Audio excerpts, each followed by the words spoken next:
The Oklahoma sun beat down mercilessly on the dusty training grounds of Fort Sill as Sergeant James Mitchell walked past rows of standardized shooting positions. It was the summer of 1943, and America was deep into World War II, churning out soldiers by the thousands to send across the Atlantic. James wasn't like the other drill sergeants.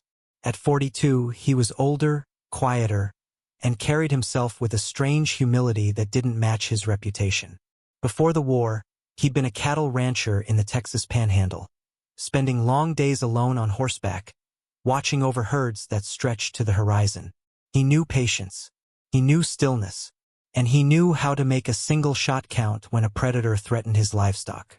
That morning, a young lieutenant named Marcus Webb arrived at Fort Sill with a clipboard full of new regulations from Washington. Webb was fresh out of West Point, 23 years old, with polished boots and a rigid belief that military excellence came from following rules to the letter. He found James instructing a group of recruits near an improvised shooting range. What caught Webb's attention immediately was the position James had built for himself, a low wooden structure that looked more like a cattle shed than a military installation. It had a narrow horizontal opening, barely 6 inches tall, positioned at ground level. "What is this, Sergeant?" Webb asked, his voice sharp with disapproval. James stood slowly, wiping dust from his hands. "It's a slit position, sir. Mimics the kind of cover we used back home when wolves came for the calves. Keeps you low, invisible, and gives you a stable rest for long-range accuracy." Webb circled the structure, frowning. "This isn't regulation. Our manual specifies prone positions with standard sandbag formations. This looks like something a farmer threw together." A few of the recruits shifted uncomfortably. They'd been training with James for 3 weeks and had seen the results. Men who couldn't hit a target at 200 yards were now landing consistent shots at 400 using his methods. "With respect, sir," James replied calmly, "I've trained over 60 men using this setup. Their accuracy scores have improved by an average of 40%. Webb's jaw tightened. "I don't care if it improves scores by 100%, Sergeant. It's not in the manual, which means it's not approved. Effective immediately, this structure is banned from use. Dismantle it by end of day." James didn't argue. He simply nodded once, his weathered face unreadable. Over the following weeks, Webb implemented a series of changes. Everything had to be by the book. Standard positions, standard techniques, standard thinking. James complied without complaint, teaching what he was told to teach, even as he watched some of his best shooters begin to regress. But war doesn't care about manuals. In late September, a telegram arrived at Fort Sill. The British Army, desperate for experienced marksmen to support operations in France, had requested American advisors with proven combat shooting skills. They needed men who could think independently, adapt to field conditions, and deliver results under pressure. Webb saw an opportunity. If this unconventional sergeant wanted to do things his own way, let him do it overseas where it wouldn't reflect poorly on Webb's command. James received his deployment orders on a gray Tuesday morning. He was to ship out to England within 48 hours, attached to a British sniper unit operating in the hedgerows of Normandy. He packed his duffel in silence that evening, folding his worn civilian clothes alongside his military gear. His hands moved with practiced efficiency, but his mind was elsewhere, remembering a conversation he'd had with his wife, Mary, before he'd enlisted. "Promise me you'll come home," she'd whispered on their porch, her hand gripping his. "I promise," he'd said. "I'm just a trainer, Mary.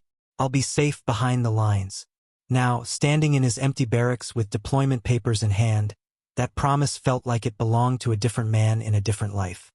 He thought of Webb's dismissal of the cattle shed Slit, the young officer's certainty that tradition and regulation were the only paths to success. James had spent 30 years on the ranch learning a different lesson. Survival belonged to those who adapted, who read the land and the moment, who trusted their instincts over inherited wisdom. As he closed his duffel, James made a quiet decision. If he was going to war, he would fight it his way. Not out of pride or rebellion, but because he knew, deep in his bones, that the skills that had kept him alive in the wild expanses of Texas were the same skills that would keep him alive in the chaos of Europe. The cattle shed slit wasn't just a training tool. It was a philosophy. Stay low, stay patient, make every shot count. In 6 weeks, that philosophy would save British lives and earn James a place in military history. But first, he had to survive the journey across an ocean filled with German U-boats, then into a war that was grinding men into dust. James arrived in England during the first week of November, landing at a grey military base outside Southampton where rain seemed to fall sideways. He was assigned to the 2nd Battalion, a British sniper unit that had suffered heavy losses in the bocage country of Normandy. The hedgerows, those ancient earth walls thick with vegetation, had turned every field into a death trap where German snipers held the advantage. Captain Edmund Hartley, the unit commander, was a gaunt man in his mid-30s with dark circles under his eyes. He greeted James in a cramped office that smelled of damp wool and tobacco. "You're the American trainer," Hartley said, not bothering with pleasantries. "I'll be honest, Sergeant. We didn't ask for a teacher. We asked for a shooter. My men are dying out there because Fritz has better positions and better patience." James set down his rifle case. "I can shoot, sir." Hartley's expression remained skeptical. "We've had Americans before. Plenty of confidence, not much experience with how we fight over here. The hedgerows aren't like your open ranges." "No, sir," James agreed quietly. "But cover is cover, and patience is patience." The real trouble started 3 days later during a training exercise. Hartley had ordered James to demonstrate his techniques to the remaining 12 snipers in the unit. They gathered in a muddy field as James began constructing a low position using wooden planks and earth, exactly like his cattle shed slit back in Oklahoma. Corporal Davies, a stocky Welshman with 15 confirmed kills, spoke up immediately. "What's this then? We're supposed to lie in the mud like animals?" Several others laughed. They were exhausted men who'd seen friends die, and this middle-aged American was telling them to abandon their training. James continued working, his hands steady. "This position makes you invisible. The smaller your profile, the longer you survive." Davies stepped closer, his voice rising. "We don't need farm tricks, Yank. We need proper sniper positions, elevated with clear sight lines." Hartley watched from a distance, arms crossed. James finished the construction and settled into position behind it. From 10 yards away, he nearly disappeared. Only the narrow slit revealed where he lay. "I'll take the first shot at that post." 600 yards, James said calmly, indicating a distant marker. Davies snorted. "I'll take the second." From a proper position. James breathed slowly, squeezed the trigger. The distant post splintered. Davies set up 20 yards away, using a standard elevated sandbag rest. He fired. Missed by 2 feet. The laughter died. But resentment didn't. That night in the barracks, James overheard conversations. The British snipers saw him as an outsider, someone brought in to show them up, to prove they'd been doing everything wrong while their friends died. Davies made it clear, "When we deploy, you stay in your American hole. We'll fight this war our way." The deployment came faster than anyone expected. On November 18th, the unit received orders to move into the Hurtgen Forest, where American forces were locked in a brutal stalemate against German defenders. The forest was a nightmare of dense trees, mud, and hidden enemy positions that turned every advance into a bloodbath. James and the British sniper unit were tasked with supporting the 28th Infantry Division, clearing out German observation posts that were calling in devastating artillery strikes. The first 2 days were quiet. Too quiet. The team moved through the forest in careful formation, but they found nothing. Every abandoned German position looked recently evacuated, as if the enemy knew exactly where they'd be looking. On the 3rd morning, everything changed. The unit was moving along a narrow logging road when machine gun fire erupted from 3 sides. It was a perfect ambush. The Germans had let them walk into a kill zone. Men scattered into the trees. James dove behind a fallen oak as bullets chewed through bark and branches. He could hear screaming, the sharp crack of rifles, the terrible sound of men dying in confusion. Captain Hartley's voice cut through the chaos, calling for suppressing fire, trying to organize a retreat. But the Germans had the high ground and clear fields of fire. Every time someone moved, they were cut down. James saw Davies pinned behind a thin birch tree, exposed and bleeding from his shoulder. 30 yards beyond him, concealed in the elevated roots of a massive pine, James spotted the muzzle flash of the German machine gun that was keeping them all trapped. He made a decision.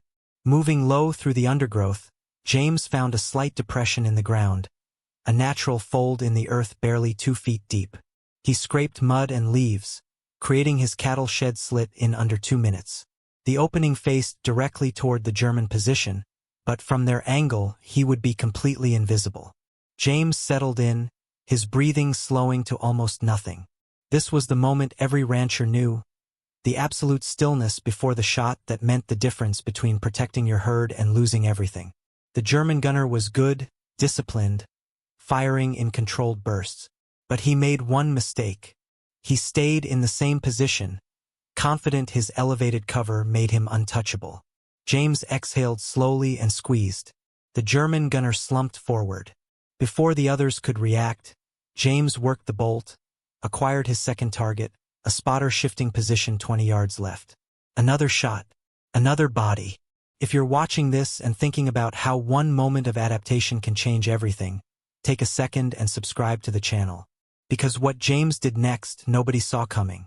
The German soldiers were panicking now, trying to locate the shooter.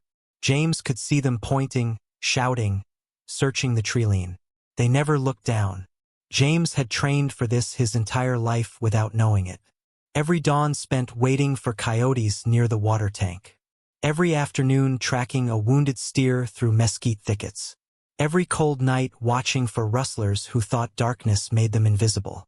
The ranch had been his war long before he ever wore a uniform. The third German fell as he tried to run. The fourth died reaching for a radio. The fifth was an officer shouting orders. Suddenly silent. 6 minutes. 9 bodies. The machine gun position that had pinned down the entire unit was now a graveyard. The remaining German soldiers broke formation and fled deeper into the forest. Their courage shattered by an enemy they couldn't see, couldn't locate, couldn't fight. James stayed motionless in his slit for another 3 minutes, watching, waiting. Only when he was certain the area was clear did he rise slowly from the mud. The British snipers emerged from cover, staring at him like he was a ghost. Davies limped forward, clutching his wounded shoulder, his face pale with shock and something that looked like shame. "How many?" Hartley asked, moving through the carnage. 9 confirmed, James replied quietly. "Maybe 10. Hard to tell with the last group." Hartley walked to the cattle shed slit James had carved into the earth. He knelt down, studying the angle, the concealment, the perfect field of fire it provided. When he stood, his expression had completely changed. "Sergeant Mitchell, I owe you an apology." "We all do."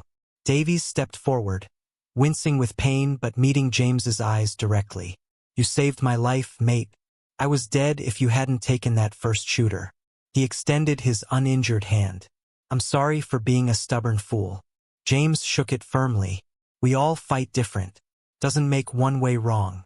But over the next 2 weeks, something shifted in the unit.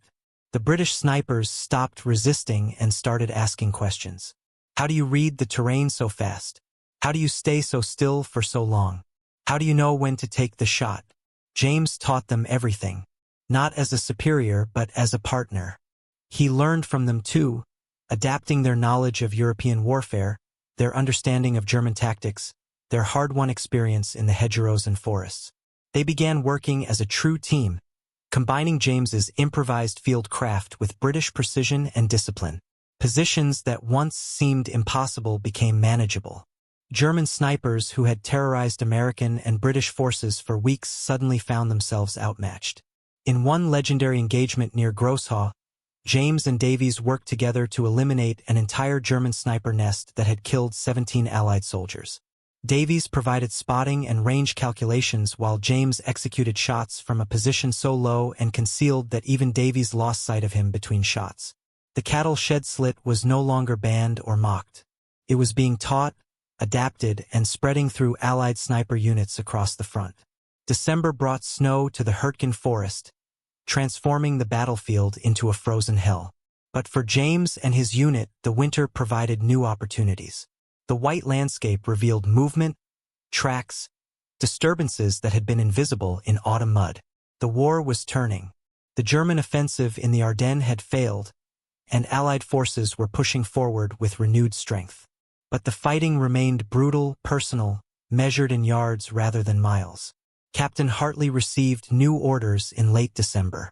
The unit was to be rotated back to England for rest and refit. They had been on the line for 6 weeks straight, far longer than standard protocol allowed. Every man was exhausted, running on nothing but coffee, cigarettes, and the desperate will to survive one more day. On their final night before rotation, Hartley gathered the 12 snipers in a bombed-out farmhouse that served as their temporary headquarters. A small fire burned in the hearth, the first real warmth they'd felt in weeks. "Gentlemen," Hartley began, his voice rough with fatigue and emotion, "I won't give you a grand speech. You know what we've accomplished. 43 confirmed German snipers eliminated. Dozens of observation posts destroyed. Countless lives saved because you learned to fight smarter, not just harder." He looked directly at James.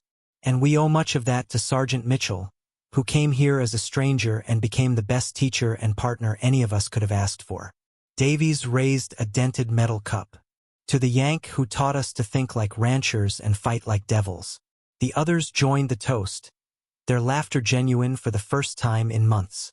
But James felt something heavy in his chest. A telegram had arrived that afternoon, forwarded through military channels. His wife Mary had written with news from home. The ranch was struggling without him. His oldest son, barely 16, was trying to manage the cattle alone. Neighbors were helping, but it wasn't enough. She didn't ask him to come home. She never would. But he could read between the lines, could hear the exhaustion in her careful words. That night, James wrote 2 letters. The first was to Mary, promising he'd be home soon, that his deployment was ending, that the promise he'd made on their porch still held true. The second was to Lieutenant Webb back at Fort Sill. It was brief, without anger or satisfaction, simply stating facts. The cattle shed Slit had proven effective in combat conditions. British command was incorporating it into their training doctrine. American lives had been saved because of techniques Webb had dismissed as farmers' tricks. James didn't ask for an apology. He didn't need vindication. He simply wanted Webb to know that sometimes the book was wrong, and the men who survived were the ones willing to learn from anyone, even a quiet rancher from Texas. When he sealed the letters, James felt something release in his shoulders. The war wasn't over, but his part in it was ending. He'd done what he came to do, proved what needed proving, and now he could go home. 3 years later, spring 1948, the Texas Panhandle stretched endless and golden under a sky so blue it hurt to look at. James Mitchell stood on his porch, a cup of coffee cooling in his weathered hands, watching his sons work the cattle in the distance. The oldest, Thomas, now 19, sat his horse with confidence that hadn't been there before the war. The younger 2, 15 and 12, rode flanking positions like they'd been born to it. The ranch had survived. Barely, but it had survived. Mary stepped out beside him, her hand finding his shoulder. "You're thinking about them again." He nodded. "Davies wrote last month. He's training new recruits at Warminster. Says they're still using the low slit positions. Calls them Mitchell hides now." She smiled. "And how does that feel?" "Strange," he admitted. "I just wanted to keep men alive. Didn't think about names or credit." A truck rolled up the dirt road, dust trailing behind it. James recognized the vehicle before it stopped, an army jeep with Fort Sill markings. A young sergeant stepped out, crisp uniform at odds with the casual ranch setting. "Sergeant Mitchell? I have a delivery from the War Department." James took the package, heavy and official. Inside was a bronze star, citation signed by British and American Command for exceptional valor and innovation in combat. But what caught his attention was the letter beneath it, written on Fort Sill stationery. It was from Lieutenant Webb, now promoted to Major. The letter was simple, direct. Webb acknowledged he'd been wrong. The cattle shed Slit had saved lives, changed doctrine, proved that innovation mattered more than regulation. He was implementing it as standard training at Fort Sill. He hoped James would consider returning as a senior instructor, teaching the next generation. James read it twice, then folded it carefully. "You going back?" Mary asked. He looked at his ranch, his family, the life he'd built with his hands and protected with his absence. "No, my teaching days are done. Let younger men carry that forward." But that night, in his workshop, James built a small wooden model of the cattle shed slit. He carved careful notes into the base, explaining angles, concealment principles, the philosophy of patience over aggression. He shipped it to Davies with a simple note: "Keep them alive," because that was all it had ever been about. Not glory, not recognition, not proving anyone wrong. Just keeping men alive long enough to go home to their families, their ranches, their lives. The cattle shed slit that Lieutenant Webb had banned, that British snipers had mocked, had become doctrine. But for James, standing on his porch as the sun set over Texas, the real victory was simpler. He'd made a promise to come home, and he'd kept it. If the story moved you, if you believe that innovation and humility can change the world, do me a favor. Hit that like button, drop a comment about which part touched you most, and subscribe so you don't miss our next story. Share this with someone who needs to hear that sometimes the simplest solutions are the most powerful. What story should we tell next? Let us know below.